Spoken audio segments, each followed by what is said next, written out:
Resulta que un hombre presentó 3 títulos universitarios para acceder a un cargo directivo.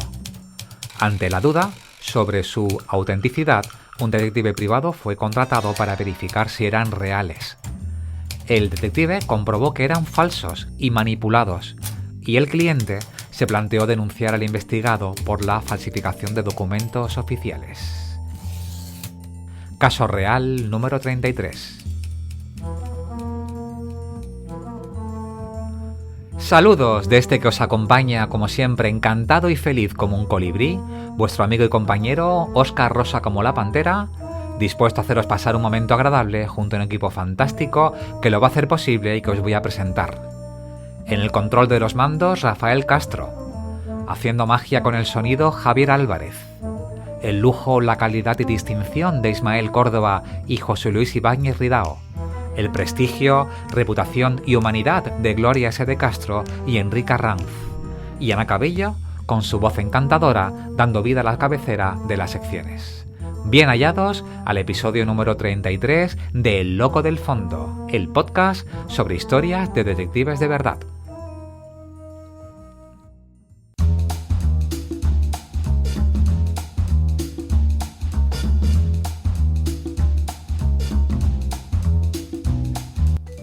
En el episodio de hoy, en la apertura, comparto reflexiones y experiencias personales, celebraciones en el mundo de la investigación y algunas historias que no te puedes perder.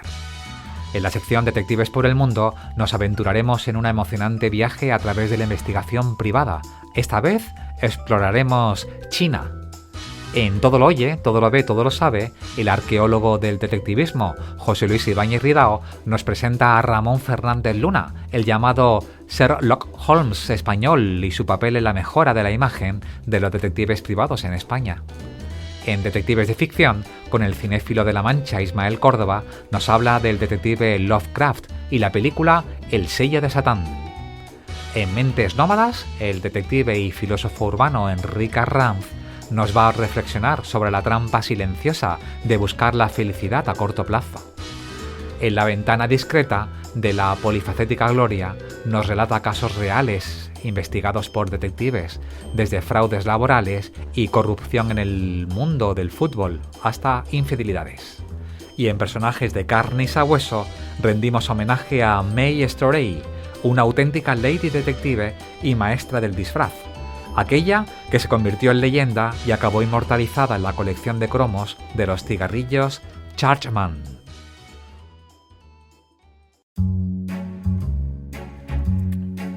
Hola, ¿qué tal? Episodio número 33, y empezamos con una de mis partes favoritas del programa, la apertura. Hay preguntas que uno escucha con frecuencia en entrevistas, en congresos, en encuentros con periodistas, y te preguntan por el caso más raro, por el más divertido, por el más emocionante, casos que no olvidas. Pero hace unas semanas un periodista me hizo una pregunta diferente, una que curiosamente nunca me habían formulado hasta ahora. ¿Y cuál es el caso del que más te has arrepentido? Y amigos, lo que escuchas, la respuesta vino directa, clara, como si la tuviera escrita en la memoria. Bueno, más o menos es así. Aunque no se lo dije, porque hay investigaciones que te marcan, no por lo que encuentras, sino por lo que ocurre después. Este caso no tiene fuegos artificiales, no tiene grandes titulares, pero sí tiene una carga emocional muy profunda, de esas que te quedan muy dentro. Alicia, nombre ficticio, tiene 71 años, viuda. Su nieta Verónica, de 7 años, era su mundo, porque su hija Carmen llevaba años atrapada en un pozo.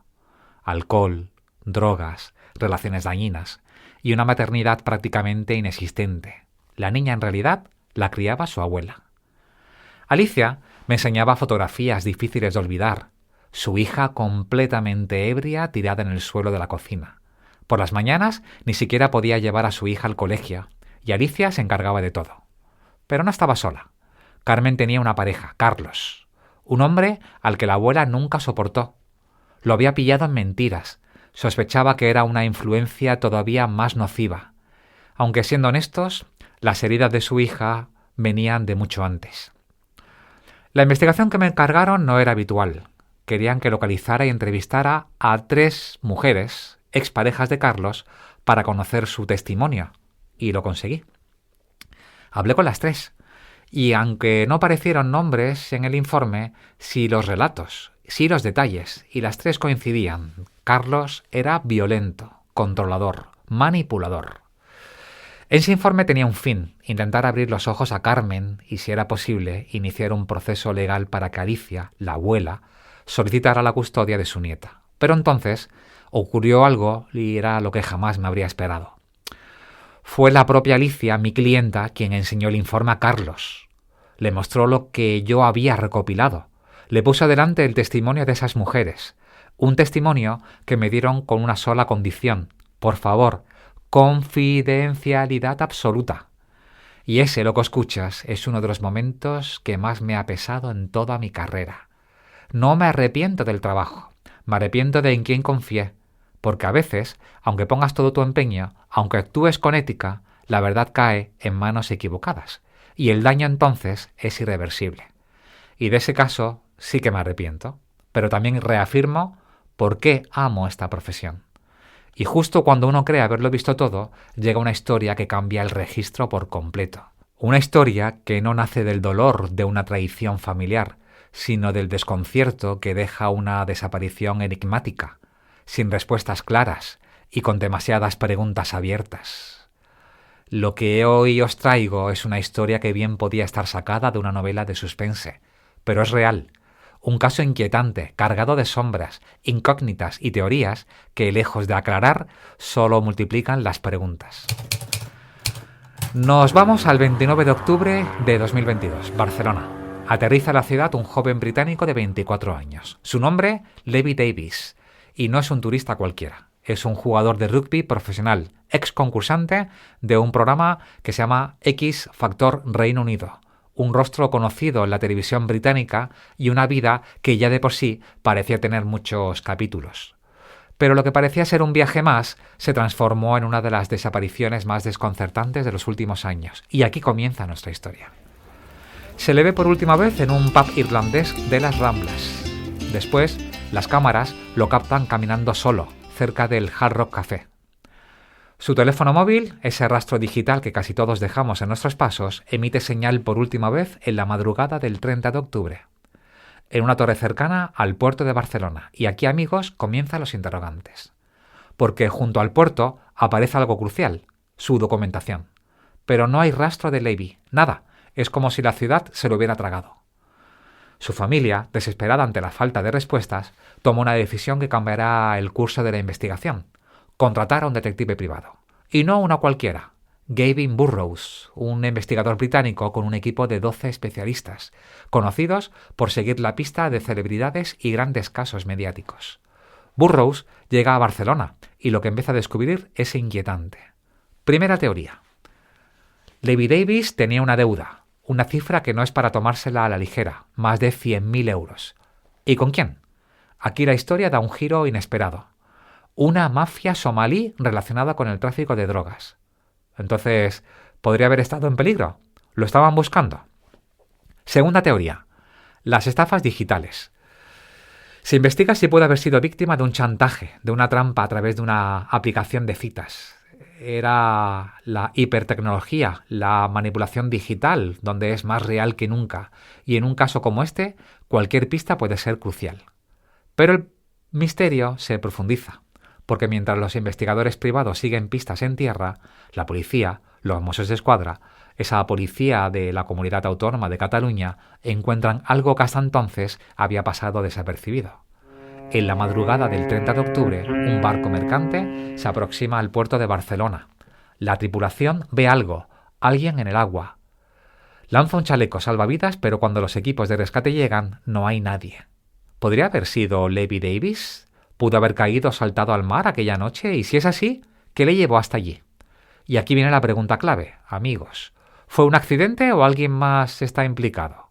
Porque hoy Levi Davis sigue desaparecido. Ni los esfuerzos de la policía española ni la investigación privada británica han podido dar con su paradero. Y su madre, desesperada, ha pedido que las autoridades británicas intervengan con más recursos. Pero el caso sigue abierto. Las hipótesis van desde la huida voluntaria hasta la desaparición forzada, desde el fraude digital hasta la extorsión por deudas, desde un posible ahogamiento hasta algo mucho más oscuro. Barcelona, una ciudad que vibra con luz, cultura y vida, es también el escenario de un misterio sin resolver, un enigma que, como tantos otros, no deja una pregunta que resuene en el aire. ¿Dónde está Levi Davis? Y si tú, lo que escuchas, sabes algo, escuchaste algo o crees tener información, por pequeña que sea, por favor, ponte en contacto con la policía, porque en casos como este, cada detalle importa y quizá, entre todos, podamos ayudar a resolver el misterio. Y amigos, lo que escuchas, hoy viajamos a Australia, a la soleada Sunshine Coast, en Queensland, un lugar de playas paradisíacas, surfistas y atardeceres de postal, pero también de secretos, de verdades ocultas que alguien se empeña en descubrir. Casey Croft tiene 36 años y no es la típica detective de novela negra. Ni viste gabardina ni se esconde tras un periódico con agujeros, no. Su campo de acción es muy distinto, su estrategia es otra, su especialidad, la traición. Casey es detective privado, pero su agencia, Venus Investigations, no investiga robos ni estafa. Su negocio es otro. Casey se dedica a cazar infieles. Y todo comenzó con una conversación en un pub. Una amiga le confesó entre lágrimas que su novio estaba distante, esquivo, que escondía su móvil y desaparecía sin dar explicaciones. Y algo no cuadraba. Y Casey, que siempre había tenido una intuición especial para detectar mentiras, sintió la necesidad de ayudarla. Y esa noche no pudo dejar de pensar en cuántas personas habían estado en la misma situación, en cuántas habrían pasado noches en vela, preguntándose si su pareja les mentía. Y entonces tuvo una idea. ¿Por qué no convertirse en detective? ¿Por qué no usar su habilidad para ayudar a quienes buscan respuestas? Y así lo hizo. Se matriculó en un curso de investigación privada, obtuvo su licencia y en octubre de 2024 fundó su agencia. Al principio, se dedicaba a hacer verificaciones de antecedentes, a investigar perfiles de citas online, a confirmar si alguien tenía un pasado sospechoso antes de que sus clientes se involucraran en una relación. Pero con el tiempo, su trabajo evolucionó. Y ahora sigue a sospechosos, se infiltra en bares, observa, documenta. Porque si algo ha aprendido Casey es que el engaño siempre deja huellas. Como aquella vez en la que una mujer sospechaba que su marido le mentía. Él le decía que viajaba constantemente a Nueva Gales del Sur a ver a su familia, pero a ella algo no le cuadraba. Casey revisó todas sus transacciones bancarias, pero no encontró nada fuera de lo común. Supermercados, tiendas de bricolaje, compras habituales, hasta que se le ocurrió hacer una pregunta. ¿Tu marido tiene una tarjeta de fidelización? La mujer revisó y sí la tenía. Y ahí estaba la respuesta. Las compras no se habían hecho en la ciudad donde él decía estar, no. Se habían hecho en el barrio donde vivía su exnovia. Y Casey lo había desenmascarado en las líneas de caja de un supermercado. Y es que, en un mundo donde todo deja rastro digital, donde la tecnología nos permite seguir pistas sin necesidad de pisar la calle, su forma de investigar combina lo mejor de ambos mundos. Usa redes sociales, analiza patrones de consumo, estudia comportamientos.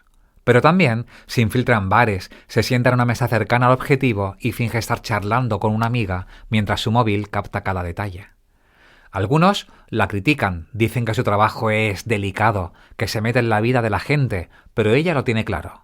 Si sientes que algo no está bien, probablemente no lo esté, porque el engaño no es una teoría, es un patrón, y en el juego de las mentiras siempre hay alguien dispuesto a descubrir la verdad.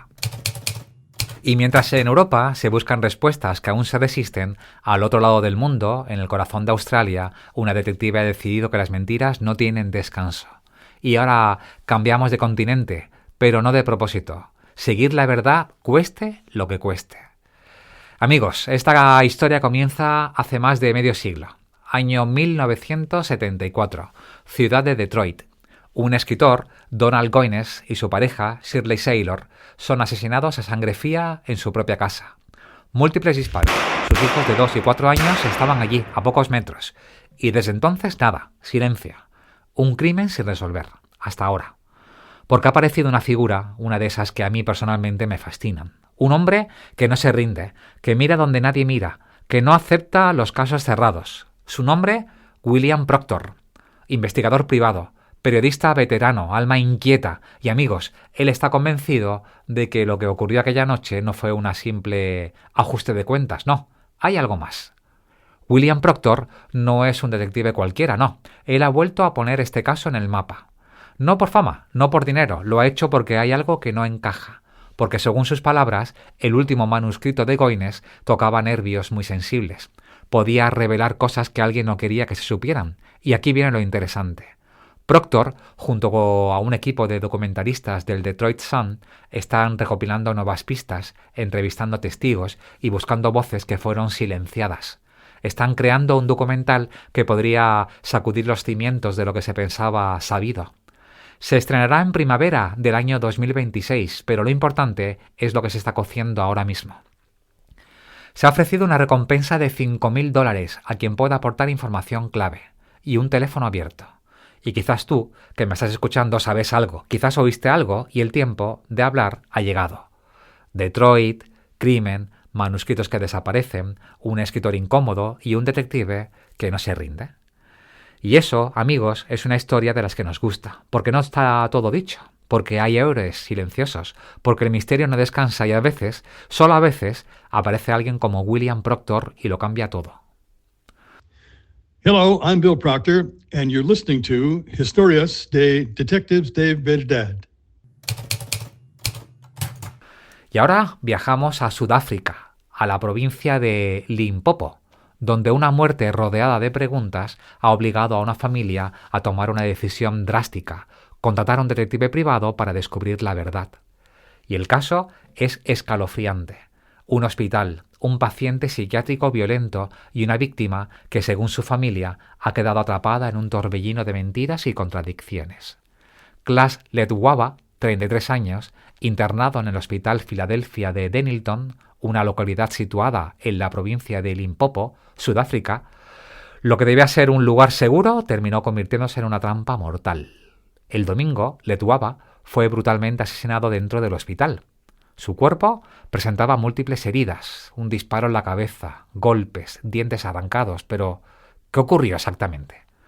Las autoridades han ofrecido su versión de los hechos, pero la familia de la víctima no cree en ella. Dicen que hay distorsiones, confusión y que nadie les da respuesta.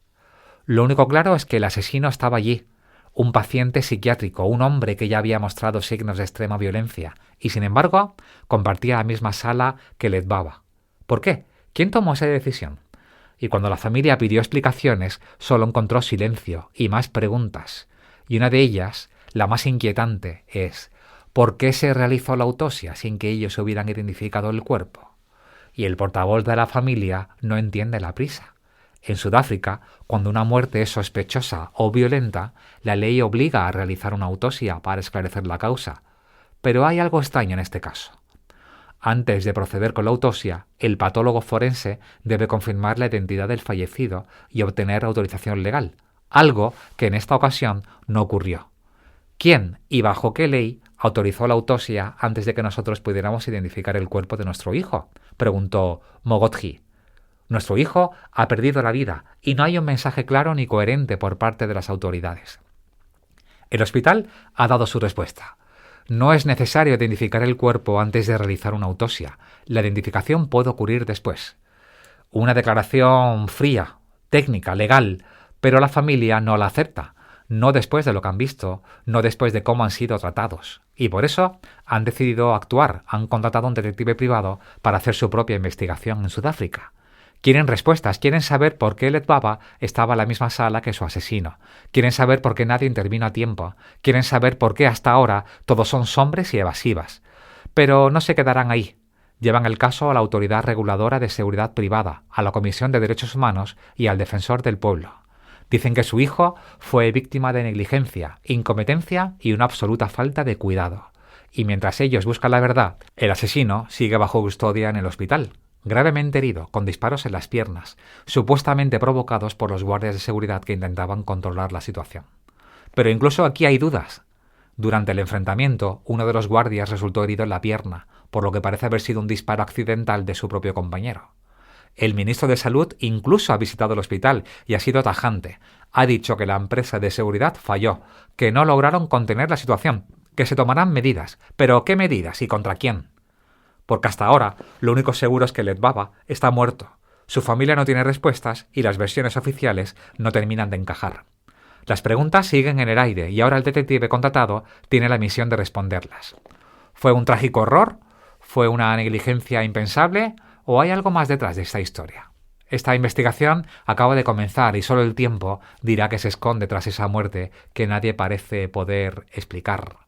Porque las historias cambian de forma, pero no dejan de sorprender. Pasamos de las luces tenues de un bar de Australia a la cruda realidad de un hospital en Sudáfrica, un escenario donde las preguntas no solo duelen, sino que claman por respuestas que aún no llegan. Y ahora nos adentramos en una historia que combina éxito, traición y misterio en el mundo del deporte profesional. Nuestro protagonista es Xavier Worthy, un joven receptor de los Kansas City Chiefs, un equipo de fútbol americano cuya vida personal se vio sacudida en los momentos más cruciales de su carrera. En medio de la intensa preparación para la Super Bowl, el evento cumbre del fútbol americano, Worthy comenzó a notar señales, digamos, inquietantes en su relación con su prometida, Tia Jones, una exatleta de pista y campo. Las sospechas lo llevaron a contratar a un detective privado, una decisión que revelaría una verdad devastadora. Su pareja y futura esposa, Jones, mantenía una relación extramarital con su entrenador personal, y este descubrimiento sumió a Worthy en una tormenta emocional justo antes del partido más importante de su vida. Pero la trama se complica aún más. Tras confrontar a Jones con las pruebas de su infidelidad, ella respondió con una acusación alarmante, y es que acusó a Worthy de agresión doméstica. Y esta denuncia llevó a la detención de Worthy bajo sospechas de violencia doméstica, aunque posteriormente la oficina del fiscal del distrito decidió no presentar cargos en su contra. Lejos de quedar en silencio, Worthy tomó acciones legales contra Jones, presentando una demanda civil en la que alega que las acusaciones de ella fueron fabricadas con la intención de dañar su reputación y carrera. En la demanda, Worthy sostiene que Jones lo agredió físicamente, destruyó propiedades valoradas en más de $150,000 y sustrajo bienes personales mientras él estaba detenido. Además, ambos han solicitado órdenes de protección mutuas, reflejando la gravedad del conflicto. Y esta historia nos sumerge en las complejidades de la vida fuera del campo de un atleta profesional, recordándonos que detrás de la gloria y el reconocimiento pueden esconderse desafíos personales que ponen a prueba la fortaleza y el carácter de una persona. Y lo que escuchas, nuestra última parada en esta apertura nos lleva al corazón mismo del poder, a los pasillos de mármol y sombras de Washington, D.C., donde la información vale más que el oro y el silencio, aún más. Allí, en un edificio anodino, como tantos otros, se encuentra Interprop, una oficina sin letreros luminosos, sin ventanas llamativas, pero dentro sucede algo especial. 4 pantallas, maletines llenos de dispositivos que detectan micrófonos ocultos, ordenadores cargados con herramientas de OSINT y SONMINT, inteligencia de redes y de código abierto.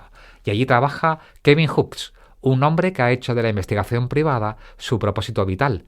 Un detective moderno que, más que perseguir sombras por callejones oscuros, escudriña redes sociales, bases de datos, documentos antiguos y rastros digitales imposibles. Hooks no lleva sombrero ni gabardina, pero amigos, no lo subestiméis. Ha resuelto cientos de casos, ha investigado a políticos, ha rastreado cadáveres olvidados, ha perseguido pistas hasta Dubái, Grecia o Alemania, y su mochila detecta señales de radio. Su teléfono localiza cámaras ocultas y su mente no descansa. Dice que la investigación privada en Washington no es un juego ni un cliché de novela negra. Es un engranaje silencioso que muchas veces decide lo que ocurre en los altos despachos. Porque cuando el periodista revela una exclusiva, cuando el abogado muestra la prueba definitiva, cuando el político renuncia, quizá, solo quizá, detrás haya estado alguien como Kevin Hooks. Un detective real, incansable, silencioso y con una frase que podría ser lema de esta profesión. Cuando crees que todo está hecho, revisa lo que no has hecho. Ahí puede estar la clave. Y así el misterio continúa. Bueno, vamos a empezar, ¿no? Pues abróchate el cinturón y disfruta.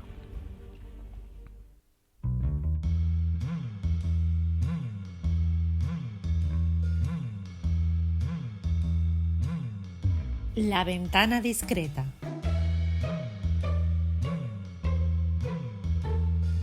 Buenas, aquí estamos de vuelta en La Ventana Discreta, desde la que contamos noticias de detectives de verdad. Cuando era pequeña soñaba con ser detective. Tanto es así que conseguí el carné de ayudante del inspector Gadget. Y también tengo el de la Policía Nacional Infantil. Recuerdo que una vez movilicé a la policía de mi ciudad. Debía de tener unos 8 o 9 años y vi algo extraño desde la ventana de mi habitación. Bajé a la calle, observé con atención y fui tan convincente al contárselo a mis padres que estos llamaron a la policía. Incluso vino la secreta. No podéis imaginar cómo lo disfruté. Al final todo quedó en una anécdota, aunque el tipo al que le pusieron la multa por llevar una matrícula doble en el coche nunca lo olvidará. Sobre todo cuando regresó al coche tras pasar el día fuera y un grupo de policías se le echaron encima.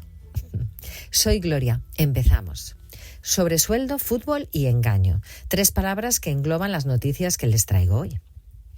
Si está usted, que conste en acta de programa que es una forma de hablar.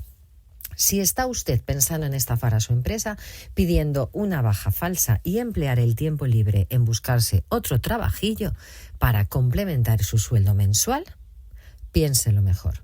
Actualmente muchas empresas acuden a agencias de detectives para investigar a empleados sospechosos de estar cometiendo fraude por baja laboral falsa. Un consejo obvio, ya que es muy fácil que te pillen. Durante mi tiempo como detective investigué principalmente bajas laborales fraudulentas y los descubrí a todos. Bueno, como les iba diciendo, si piensa hacerlo, piénselo bien y tenga cuidado. A lo mejor esta búsqueda de ingresos extras termina en un despido procedente sin compensación. Son muchos los casos que nos cuentan detectives. Por ejemplo, el de un empleado que estando de baja y trabajaba de animador en un centro comercial al que acudían sus jefes. Y aquel que decía tener alergia a un animal y adoptó a uno de la misma raza. Entre las dolencias y supuestos problemas más habituales están los esguinces y los dolores cervicales, que supuestamente son fáciles de teatralizar ante el médico. Pero contrariamente, son también fáciles de detectar por un investigador. Si carga peso, si camina sin problemas. Eureka. Ahora bien, es necesario realizar una buena investigación a la hora de acudir al juez, ya que no podemos valorar a la ligera. Debemos reunir las pruebas necesarias para acusar al investigado de su fraude. Observación y cotejo son los elementos claves de estos procesos. Las investigaciones, como se ha hablado en otros programas, suelen durar entre 3 y 5 días, aunque puede necesitarse ampliar a 10. La mayor parte del trabajo es la observación directa, la vigilancia y el seguimiento.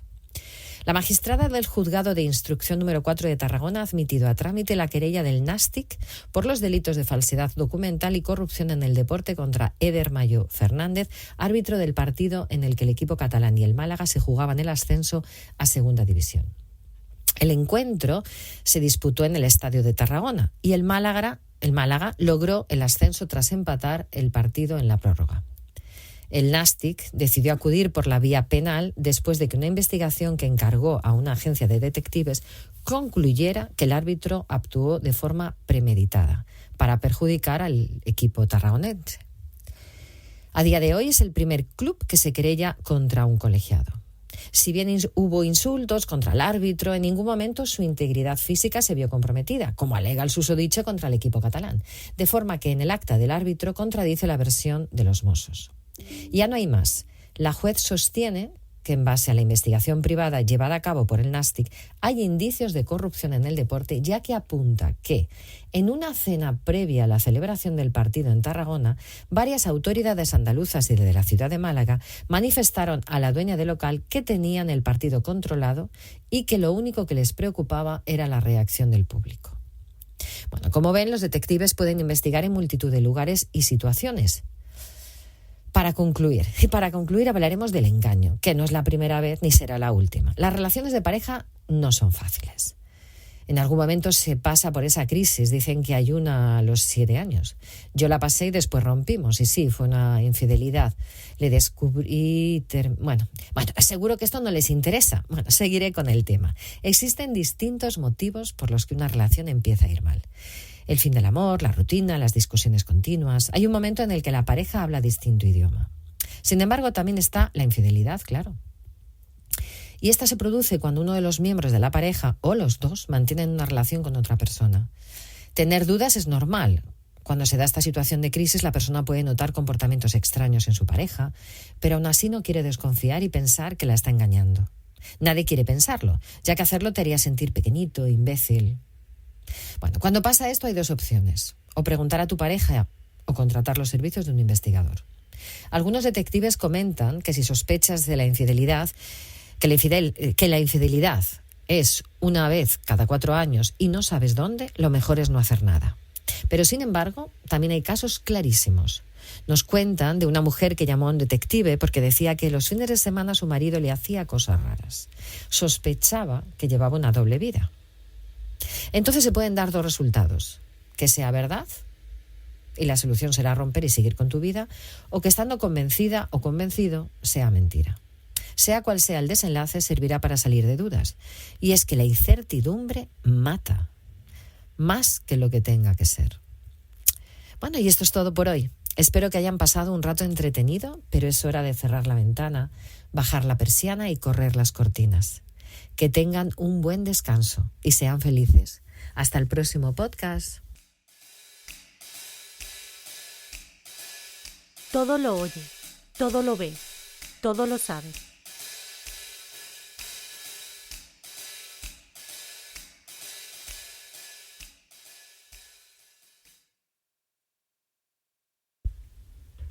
Bienvenidas, bienvenidos a este viaje por el tiempo. Los acompaña José Luis Ibáñez Ridao. Parafraseando a los Beatles, el camino de los detectives privados, desde la desconfianza general hasta el reconocimiento social, fue largo y tortuoso. Basta con echar un vistazo a las hemerotecas internacionales para comprobar que a lo largo del siglo XIX y principios del XX, la figura del detective privado levantó recelos en todo el mundo. Aunque en cada país esa animadversión tuvo un origen propio y singular, de acuerdo con sus condiciones políticas, sociales y económicas, hubo algunos elementos comunes que explican la escasa simpatía que despertaba la figura del investigador privado en determinados ambientes. El nacimiento de la profesión en Europa occidental y en los Estados Unidos durante el siglo XIX coincidió con el desarrollo del concepto de Estado-nación y del derecho que emanaba de él. Recordemos que el Estado, según nos explicó Max Weber, era la institución que detenta el monopolio legítimo de la violencia en un territorio. Eso quiere decir que no solo establece las normas y las reglas que acata la población, sino que también tiene la capacidad de coerción para hacerlas cumplir. De esta manera, la existencia de una policía particular que no respondía ante las autoridades suponía un desafío a la esencia misma del nuevo orden político. También debemos tener en cuenta que el moderno concepto de privacidad surgió en el siglo XIX. El detective privado desarrollaba su labor en una situación ambigua. Por un lado, como hemos explicado en más de una ocasión, una de sus funciones primordiales era mantener en la esfera privada los problemas privados. Pero por otro lado, su trabajo se basaba en hurgar en la esfera de privacidad de las familias y de las personas, cosa que no todo el mundo toleraba y que en muchos casos acababa en los tribunales con acusaciones que iban desde el acoso hasta el chantaje. Un tercer elemento común en la desconfianza hacia el investigador privado era el contagio de la mala fama de la policía, sumida en casos de corrupción en muchos países. La policía, en su sentido moderno, y la investigación privada nacen prácticamente en el mismo momento y se convierten en vasos comunicantes debido al trasvase de profesionales del sector público al privado y viceversa, las famosas puertas giratorias. En el Reino Unido, el Departamento de Detectives de Scotland Yard se vio sumido en un caso de corrupción y sobornos relacionados con las apuestas en 1877, cuyas consecuencias se arrastraron durante décadas. En Nueva York, a finales del siglo XIX, su policía alcanzó tal desprestigio que muchos agentes eran agredidos por los ciudadanos comunes en el transporte público. El caso francés fue una de las excepciones, puesto que la Sûreté gozó en general de una buena fama que se trasladó al sector privado. Los mejores detectives franceses de la época presumían y destacaban en sus tarjetas de visita y en su papelería su pasado en el cuerpo. En España, la mala fama de la policía secreta y de la alta policía creadas por Fernando VII para perseguir la disidencia política se mantuvo con el paso de las décadas y supuso un lastre por contagio para los primeros policías que actuaron de paisanos sin uniforme y para los primeros detectives privados. Ambos colectivos, ambos grupos, fueron tildados de soplones y eran vistos con desconfianza. De hecho, en España, las críticas contra los detectives privados fueron anteriores a la aparición misma de los primeros profesionales nacionales. Algunas crónicas periodísticas que llegaban desde París o Londres cargaban las tintas contra los detectives privados que ejercían en esas capitales.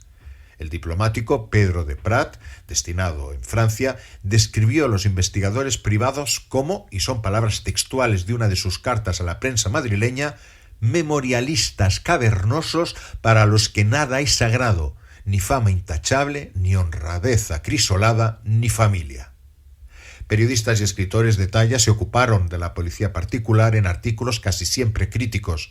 Movidos por una visión esencialista de España, muchos de ellos atribuyeron a la nefasta influencia extranjera la aparición de las primeras agencias españolas. De ahí que en periódicos de gran tirada e influencia, como ABC, llamaron a la profesión detective americano hasta bien entrada la década de 1920. Los ataques contra los detectives se redoblaban en cantidad y virulencia cada vez que se producía un hecho luctuoso relacionado con una investigación, tanto daba que fuera un crimen machista tras unas pesquisas por adulterio o el suicidio de alguien a quien seguía los pasos un detective. La luz al final de ese túnel negativo vino de la mano de la aparición de profesionales y de un personaje de ficción que alteró para siempre la visión sobre la labor de los detectives privados. Este personaje ficticio, claro está, era Sherlock Holmes. Su éxito en todo el mundo cambió la visión de los detectives privados a ojo de millones de lectores. Holmes era un caballero solvente, honrado y capaz de ayudar a personas cuyos problemas eran ignorados o mal resueltos por la policía oficial. En cuanto a los profesionales reales que ayudaron a cambiar la visión de la profesión en España, me gustaría destacar al comisario Ramón Fernández Luna, el primer jefe de la Brigada de Investigación Criminal. Fue apodado el Sherlock Holmes español y su prestigio y honradez en el cuerpo se trasladaron al sector privado cuando creó su propia agencia de investigación. Fernández Luna, como Sherlock Holmes, tenía una memoria prodigiosa, una capacidad deductiva fuera de lo común y amplió por su cuenta sus conocimientos de anatomía, criminalística, química y documentalística. Además, le encantaba epatar a sus interlocutores con sus dotes, como hacía el inmortal Sherlock Holmes, la gran criatura de Sir Arthur Conan Doyle. A Ramón Fernández Luna le dedicaremos algún episodio a no tardar mucho. Gracias por acompañarme en este viaje y hasta muy pronto.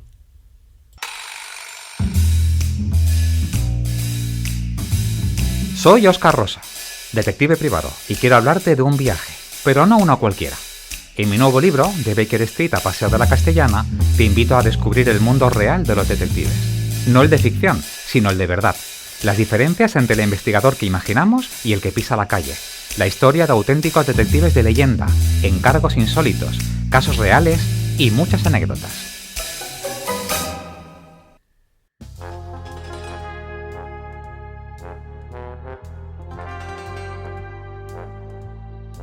Detectives por el mundo.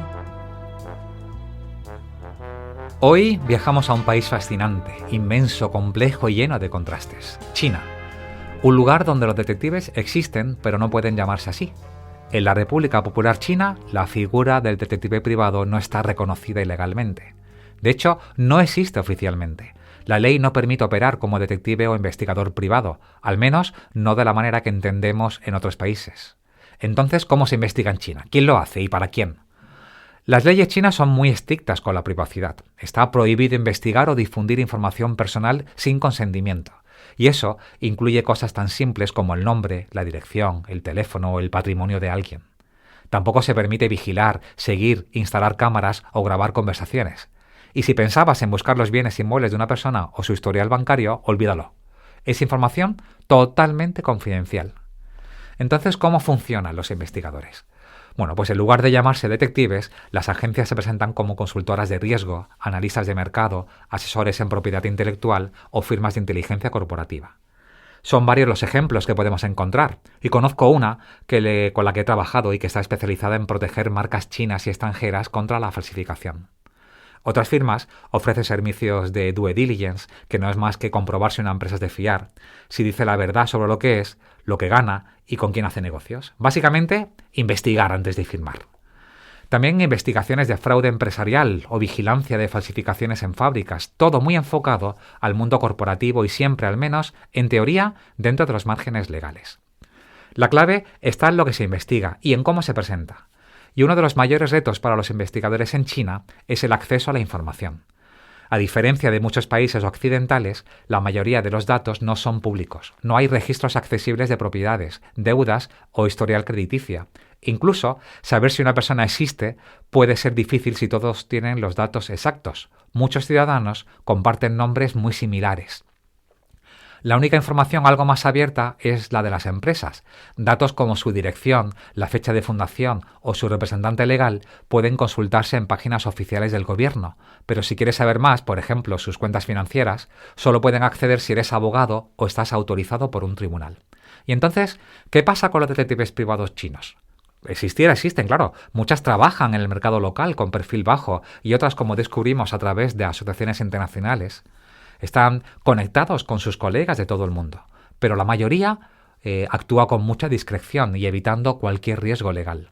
De hecho, en los foros internacionales, los detectives chinos se presentan como consultores y sus webs no mencionan ni una sola vez la palabra detective. Prefieren hablar de consultoría de seguridad, compliance, auditoría interna o protección de activos.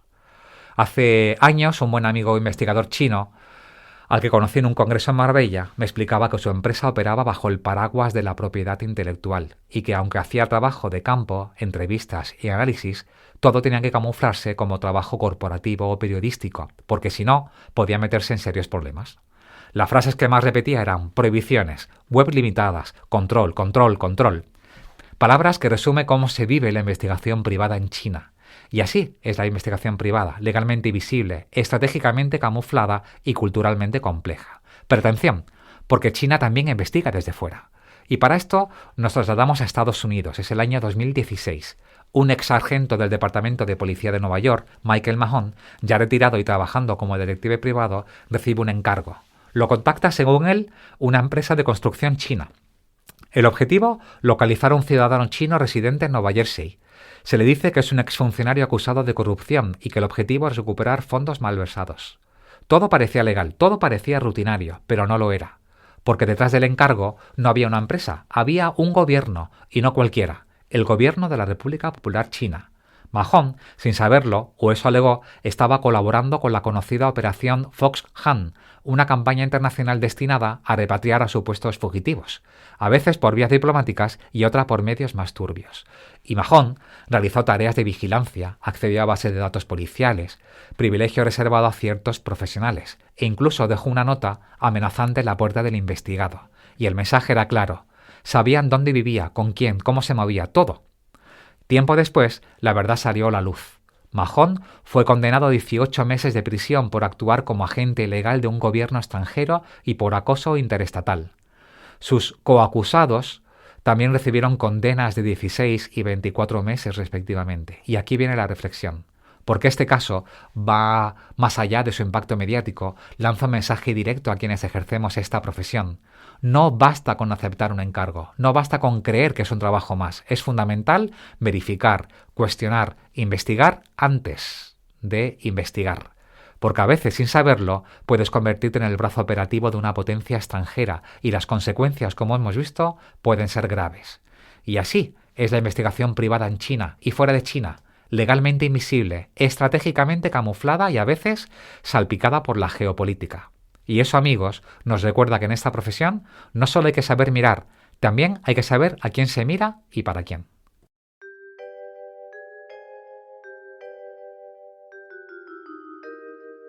Mentes nómadas.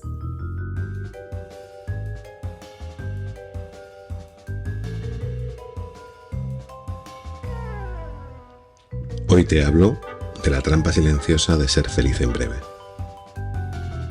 Dicen que Edgar Allan Poe era más de cementerio que de TikTok, pero aún así la clavó. Dijo: la vida real del hombre es feliz, principalmente porque siempre está esperando que ha de serlo pronto. Y no hay escapatoria. Esa frase, cargada de siglos, es una verdad incómoda envuelta en tinta antigua. No vivimos felices, vivimos esperando serlo. Esperando que el curro mejore, que llegue el finde, que pase la cuesta de enero, o la de abril, o la de siempre. Esperando que ocurra algo tan épico que podamos subirlo a Instagram, con música de piano triste y mirada de yo he evolucionado. Mientras tanto, tomamos el café con prisa, respondemos mails como monos dopados, hacemos scroll infinito con cara de acelga y posponemos la felicidad como si fuera esa serie que ya veré cuando tenga tiempo. Spoiler, no viene. No va a llegar, ni aunque pagues Amazon Prime con lágrimas. Escucha con los dos ojos. La felicidad no es un evento, ni un hito, ni un premio para ciudadanos ejemplares. La felicidad es una balanza entre lo que esperas y lo que realmente estás viviendo. Y cuanto más peso le pones a la expectativa, más frágil se vuelve la realidad. Que no es que seas infeliz, es que pusiste el listón tan alto que cualquier martes gris ya te parece un fracaso vital. Y no te estoy diciendo que te conformes, ni que abraces el podría ser peor. Lo que te estoy diciendo es más cabrón, pero más cierto. Si solo vas a ser feliz cuando todo encaje, te vas a pasar la mitad de la vida ensayando la felicidad y nunca la vas a estrenar. El hack de hoy: ajusta la maldita balanza. Quita peso a lo que esperas y empieza a celebrar lo que ya tienes, sin pedir permiso a Instagram, ni a tu terapeuta, ni al primo tonto que dice que la vida es para valientes mientras no tiene ni puta idea de cómo cambiar una rueda. Porque la felicidad no es un lugar, no es un check en una lista, no es el viaje a Bali, ni el anillo, ni el ascenso. Es esa risa tonta cuando ves a tu jefe escribir salidos en vez de saludos. Es ese café caliente que sí te dio tiempo a saborear. O esa ducha de 5 minutos más porque en un instante nadie te necesitaba. No busques la felicidad en el futuro, porque el futuro, como los lunes productivos, son una leyenda urbana. La felicidad solo se encuentra en el presente, en el jodido aquí y ahora, en lo cutre, en lo imperfecto, en lo que no vas a postear. Feliz día y gracias por acompañarme en Mentes Nómadas. Postdata: si estás esperando a que todo sea perfecto para disfrutar, que sepas que hay caracoles que han vivido más que tú y con menos ansiedad.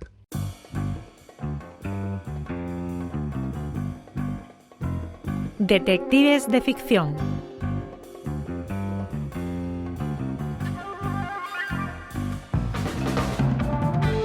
La emoción más antigua y más intensa de la humanidad es el miedo. Y el más antiguo y más intenso de los miedos es el miedo a lo desconocido. Hola a todos y a todas, mi nombre es Ismael Córdoba y estamos en la sección Detectives de Ficción del podcast El Loco del Fondo, historias de detectives de verdad. Si yo os digo H.P. Lovecraft, detective privado, seguro que en muchos de vosotros y vosotras la relación de Lovecraft con detective privado os parece cuanto menos desacertada. Obviamente, si hablamos de Lovecraft, y la mayoría de vosotros así lo habréis pensado, deberíamos hablar del famoso escritor estadounidense creador de un género único que combinaba acertadamente el terror y la ciencia ficción y que sería bautizado como horror cósmico. Pero es que con las iniciales H.P. Lovecraft podemos referirnos, aparte de, evidentemente, a Howard Phillips Lovecraft, el famoso escritor, también podemos referirnos, a Harry Phillips Lovecraft, el detective privado creado en 1991 por el guionista Joseph Dougherty para la película estrenada directamente en televisión, HBO, actualmente HBO Max, titulada Cast a Deadly Spell, traducida inicialmente en España como Hechizo Letal y rebautizada con los años como El Sello de Satán. La película la dirigió Martin Campbell, para mí el director de la mejor película de toda la saga de James Bond, Casino Royale, y la protagonizaría Fred Ward, que interpretaría a este detective, H.P. Lovecraft. ¿Y qué nos cuenta? ¿Qué nos dice la película? Bueno, pues aparte de ser un homenaje manifiesto al escritor y a su mundo literario plagado de criaturas del Averno y misterios desconocidos, es un curioso ejercicio de estilo con reminiscencias del noir clásico de los 40. De hecho, es hasta la década de los 40 y concretamente en el Hollywood de aquella década donde se traslada la acción de la película. Allí nos vamos a encontrar con Harry Philip Lovecraft, un investigador que está especializado en casos relacionados con la magia y las artes oscuras. Obviamente, un nuevo caso llamará a su puerta y le solicitará encontrar un objeto muy peligroso y muy preciado, un volumen de magia negra llamado, seguro que os suena, Necronomicon. Pues bien, la investigación llevará a Harry a tener que relacionarse con todo un ecosistema de lo más Lovecraftiano, donde no faltarán brujas escondidas tras rostros de femme fatales, por ahí aparecerá una jovencísima Julianne Moore, zombies, magos, monstruos. En definitiva, ¿qué os puedo decir? Pues que si siempre os habéis preguntado qué pasaría si Raymond Chandler se hubiese asociado con Lovecraft, el escritor, para escribir una novela o un guión de cine, pues probablemente con Cast a Deadly Spell tengáis una aproximación a esa respuesta, a esa pregunta, perdón. Para terminar, como dato curioso que os puedo añadir, es que un par de años después, el famoso director Paul Schrader, conocido por escribir el guión de Taxi Driver y Toro Salvaje, dirigió de nuevo para HBO una nueva versión de las aventuras del detective Harry Philip Lovecraft, esta vez con Dennis Hopper en la piel del detective. El título de la película es Witch Hunt, caza de brujas, pero el resultado, he de decir, es algo decepcionante y muy inferior, a mi modo de ver, a Cast a Deadly Spell.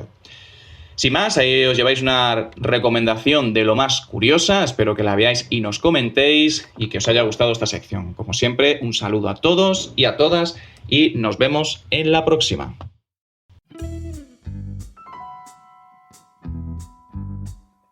Personajes de carne y sabueso.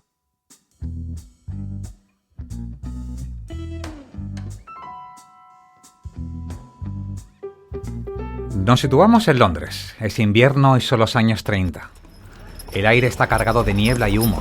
Los pasos resuenan en los adoquines mojados y los escaparates de las tiendas parpadean al ritmo de gas.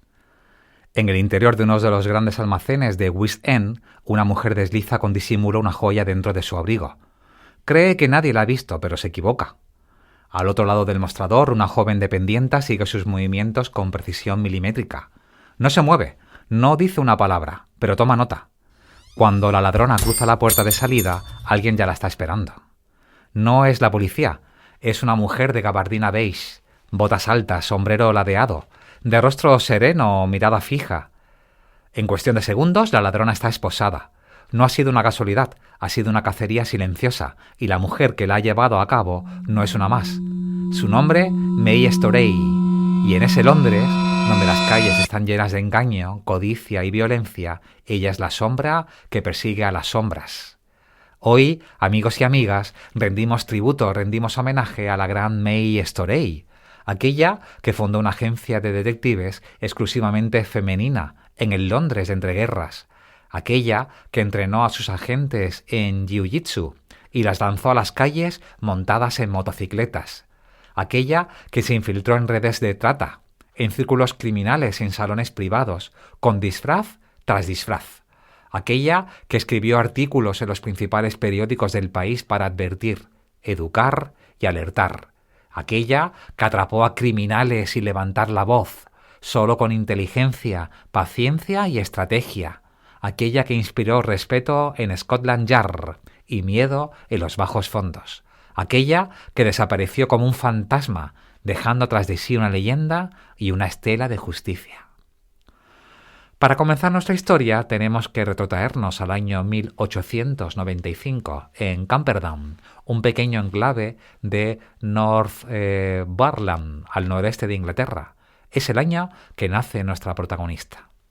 De origen humilde, hija de un minero de carbón, May Storey creció rodeada de humo, silencios duros y una rutina marcada por la supervivencia. En su infancia no hay constancia de lujos ni de escuela refinada, pero había algo más fuerte, la observación.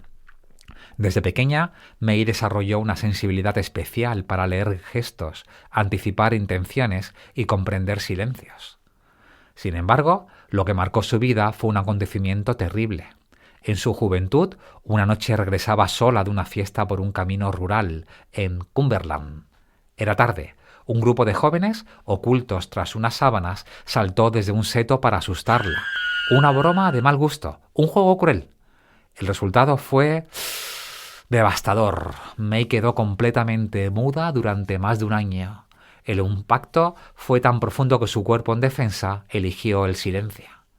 Durante esos meses, apartada del ruido del mundo, se refugió en los libros. Estudió derecho, idiomas, química. Aprendió a moverse sin ser vista, a pensar como un criminal sin perder la moral. No hablaba, pero observaba y aprendía. Silencio, análisis, intuición, y aquello no fue una debilidad, fue su entrenamiento. Su voz regresó una tarde, cuando vio a su pequeño sobrino ahogándose en el mar, y el grito emergió desde lo más profundo, como si hubiera estado esperando el momento exacto para resurgir. Y con él renació May Storey. No tardó en trasladarse a Londres, ciudad en expansión, vibrante y corrupta. Fue allí donde fundó lo impensable para su época, una agencia de detectives exclusiva para mujeres. La llamó International Detective Agency. Su sede no era ostentosa, pero su funcionamiento era implacable. Allí no se contrataban hombres. Su equipo estaba formado exclusivamente por mujeres entrenadas en jiu-jitsu, con conocimiento de técnicas de espionaje, vigilancia y disfraz. Iban en motocicletas negras por las calles del East End, discretas y eficaces. ¿Os podéis imaginar? Una red secreta de agentes que respondían a una sola voz, la suya. Mientras otros hablaban de seguridad, ella hablaba de estrategia. Mientras Scotland Yard luchaba contra el crimen con métodos tradicionales, ella se infiltraba en prostíbulos, ferias, clubs privados y casas de apuestas. Su lema no era oficial, pero lo decían entre ellas: el crimen no duerme, y nosotras tampoco. May Storey no era solo astuta, era valiente, y sus casos hablan por ella. Una joven había desaparecido tras aceptar una oferta de trabajo como asistente de camarera. May, desconfiando de la historia, se hizo pasar por una nueva empleada, y lo que descubrió fue una red internacional de tráfico de mujeres que operaba entre Londres y París. Ella misma viajó disfrazada para rescatar a una de las víctimas, y el escándalo salió a la luz. La red se desmanteló y la joven volvió a casa. Un criminal que seducía a mujeres solitarias, las hipnotizaba y las obligaba a entregarle dinero y propiedades. May asistió a una de sus sesiones, fingió caer en trance, dejó que él hablara, grabó todo con una grabadora portátil oculta entre las enaguas de su vestido, y al día siguiente lo detuvieron con pruebas irrefutables. Un grupo de mujeres que con documentos falsos afirmaban estar casadas con hombres adinerados para luego chantajearlos. May se hizo pasar por una víctima potencial. Durante semanas se infiltró en su círculo hasta conocer a la mente maestra, y ella misma la confrontó con testigos ocultos hasta que confesó. Estos no eran casos cualquiera, eran operaciones quirúrgicas, planeadas al milímetro. May no improvisaba, pensaba como el enemigo y por eso lo derrotaba. May dominaba el arte del disfraz y la transformación, y a menudo se presentaba como hombre para moverse por los lugares prohibidos a las mujeres. Otras veces era sirvienta, actriz de cabaret, institutriz, camarera. Cada papel era una máscara y detrás siempre estaba ella. Su equipo también entrenaba a diario. Tenían horarios estrictos, revisaban informes, estudiaban mapas, planificaban rutas, nada quedaba al azar. Y además fueron de las primeras detectives privadas en usar motocicletas como herramienta táctica, rápidas, ágiles, inesperadas. En más de una ocasión lograron escapar de una escena antes de que la policía llegara o detener a un delincuente a plena carrera. Scotland Yard la consultaba en secreto, empresas privadas contrataban sus servicios y la prensa comenzó a prestarle atención. May Storey comenzó a escribir en los periódicos. El Birmingham Weekly fue su principal altavoz. En sus artículos, firmados con su nombre, analizaba casos reales, daba consejos de seguridad, explicaba cómo operaban las bandas criminales. Publicó en el Daily Express, el Liverpool Echo, en el Nottingham Journal y más. La prensa la llamaba la Sherlock Holmes femenina. Su estilo era claro, directo, sin adornos. Hablaba de crímenes, pero también de prevención, de injusticias, pero también de educación. En 1934 su fama alcanzó un nuevo nivel. Fue inmortalizada en una tarjeta coleccionable de cigarrillos, de la marca Churchman, junto a personajes como la mujer florista de Piccadilly, el astrólogo de la monarquía europea y otros iconos del Londres de la época. Una detective en una tarjeta de cigarrillos no era poca cosa, era un reconocimiento social y una validación. Y a finales de los años 30 su rostro se pierde. No hay registros oficiales de su retiro, no aparece en censos, ni en anuncios, ni en defunciones. Nada, cero. Algunos afirman que cambió de identidad y siguió trabajando para el gobierno. Otros que se retiró en algún rincón del norte cansada de la ciudad. Y hay quienes dicen que murió en el anonimato sin dejar huella. Incluso se especula que escapó al extranjero tras recibir amenazas de grupos criminales. Sea como fuere, May Storey desapareció como vivió, en silencio y con elegancia. Nadie volvió a verla, nadie volvió a escucharla, pero su legado no murió. Amigos, y ahora permitidme que pueda compartir con ustedes un descubrimiento que ha añadido aún más misterio a una historia que ya de por sí era fascinante. En mi empeño por reconstruir la figura de May Storey, una mujer enigmática ligada al mundo de la investigación privada en tiempos remotos, decidí yo mismo acudir a la fuente más directa, el Civil Registration Directorate del Reino Unido. Solicité su certificado oficial de nacimiento. Es una especie como de registro civil. Era el conocido Full Birth Certificate, ampliando incluso el margen de búsqueda 3 años por encima y 3 años por debajo de la fecha estimada, la que ella misma transmitía en todas las entrevistas. Y lo que encontré, o mejor dicho, lo que no encontré, me dejó perplejo. No existe ningún registro a nombre de May Storey que encaje con nuestra protagonista. Lo repito, ninguno. Esto nos deja ante una hipótesis tan inquietante como seductora. Todo indica que May Storey quizás no era su verdadero nombre. Y sin embargo, sabemos que existió. Hay rastros de su agencia, de sus investigaciones, de su presencia en la prensa de la época, de anuncios de publicidad. Están ahí, como una silueta firme entre las sombras. Pero su verdadera identidad sigue oculta, como si la propia Storey hubiera querido que su paso por este mundo quedara parcialmente velado, como si hubiera elegido habitar literalmente en el misterio. Una mujer que fue detective y a la vez su propio caso sin resolver. Hoy no aparece en los libros oficiales de la historia, no hay una calle con su nombre, no hay una estatua que la recuerde.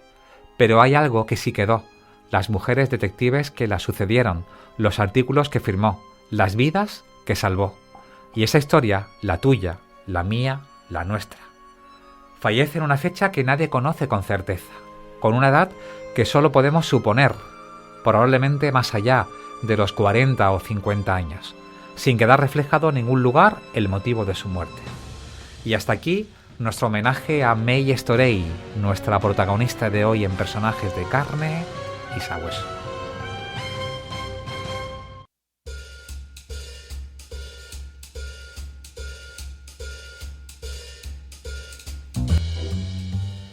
Y con esto llegamos al final de este episodio número 33. Puedes seguirnos en nuestras redes sociales, en Instagram como @locodelfondo, en Twitter como @OscarQuide y en nuestro blog locodelfondo.es.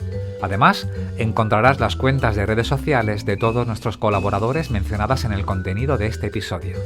Se despide este que os habla, vuestro amigo y compañero.